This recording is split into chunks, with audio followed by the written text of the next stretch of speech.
Hi hello నమస్తే welcome back to cute jelly channel. ఈరోజు మనం రోడ్ సైడ్ బండి మీద కానీ హోటల్ స్టైల్లో కానీ చట్నీ చాలా టేస్టీగా ఉంటుంది కదా. ఇడ్లీలోకి కానీ దోశలోకి కానీ ఎందులోకి తిన్నా మంచి టేస్టీగా ఉండే దోశ చట్నీ, హోటల్ స్టైల్ దోశ చట్నీ మనకు ఆ సీక్రెట్ టిప్స్తో ఈరోజు చూపించబోతున్నాను. ఈ వీడియోని ఎక్కడ స్కిప్ చేయకుండా చూడండి. ముందుగా ప్యాన్ తీసుకున్నాను.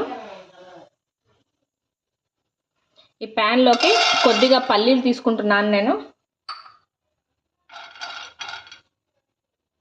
పల్లీలని చక్కగా మనం దూరగా వేయించుకోవాలి.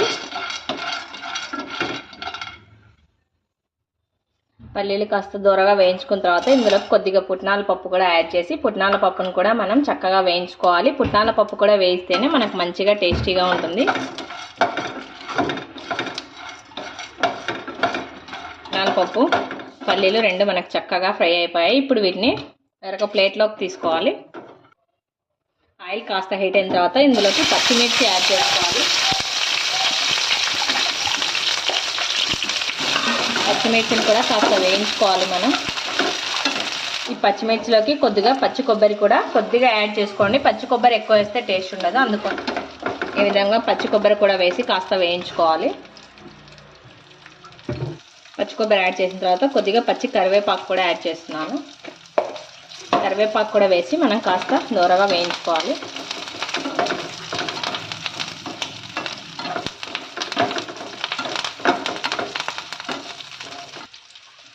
కరివేపాకు కూడా యాడ్ చేసిన తర్వాత ఒక 2 చిన్న అల్లం ముక్కలు యాడ్ చేసుకోవాలి. అల్లం కూడా వేసి కాస్త ఫ్రై చేసుకోవాలి మనం.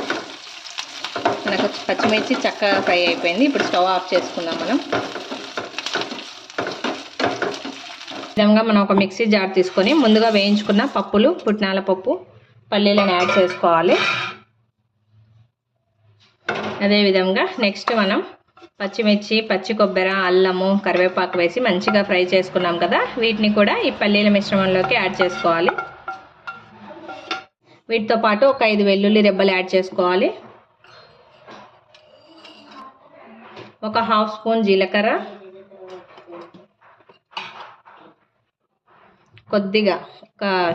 చాలా కొద్దిగా వచ్చేసి చింతపండు యాడ్ చేస్తున్నాను. కొద్దిగా కొత్తిమీరని కూడా ఈ విధంగా శుభ్రంగా కడిగి తీసుకుంటున్నాను. ఈ పచ్చడికి వచ్చేసి మనం వెల్లుల్లి, ఈ కొత్తిమీర, ఇంకా నెక్స్ట్ మనం తర్వాత మెయిన్గా మనకి వాళ్ళు ఈ మిశ్రమంలోకి ఒక ఆనియన్ అనేది యాడ్ చేస్తారనమాట. మనం ఆనియన్ యాడ్ చేసుకోము.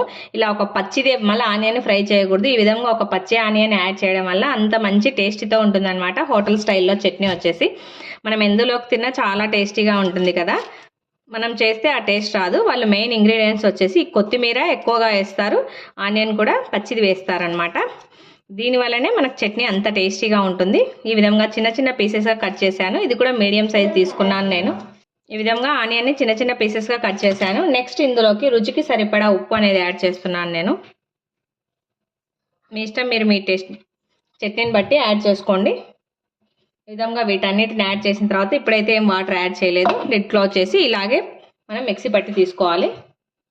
ఈ విధంగా ఒకసారి కోర్సుగా మనం మిక్సీ పట్టుకున్న తర్వాత ఇందులోకి మన చట్నీ కన్సిస్టెన్సీకి సరిపడినన్ని వాటర్ వేసుకొని బాగా మెత్తగా మనం మిక్సీ పట్టుకోవాలి. ఈ విధంగా మనం చక్కగా మిక్సీ పట్టి ఒక బౌల్లోకి యాడ్ చేసుకోవాలి. ఈ విధంగా చట్నీని మనం చక్కగా మిక్సీ పట్టుకున్నాం కదా. ఇప్పుడు ఇందులోకి పోపు రెడీ చేసుకుందాం.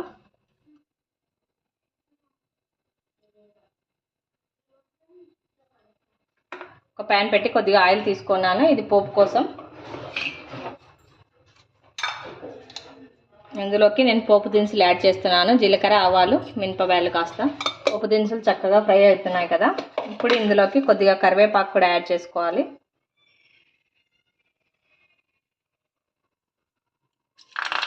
కరివేపాకు యాడ్ చేసి ఒక 2 ఎండుమిర్చి కూడా యాడ్ చేస్తున్నాను.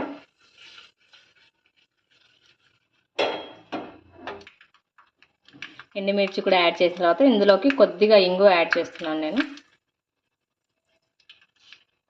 ఈ విధంగా ఇంగువ యాడ్ చేసి వెంటనే స్టవ్ ఆఫ్ చేసేసుకోవాలి.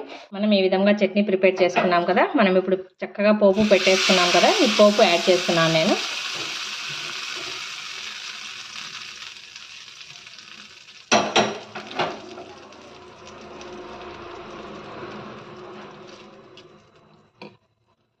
అంతే అండి. ఈ విధంగా చక్కగా పోపు పెట్టి మిక్స్ చేసుకొని హ్యాపీగా మనం ఇడ్లీలోకి కానీ దోశలోకి కానీ పూరిలోకి తిన్నా కానీ చాలా టేస్టీగా ఉంటుంది. చాలా సింపుల్ ప్రాసెస్, తప్పకుండా అందరూ ట్రై చేయండి.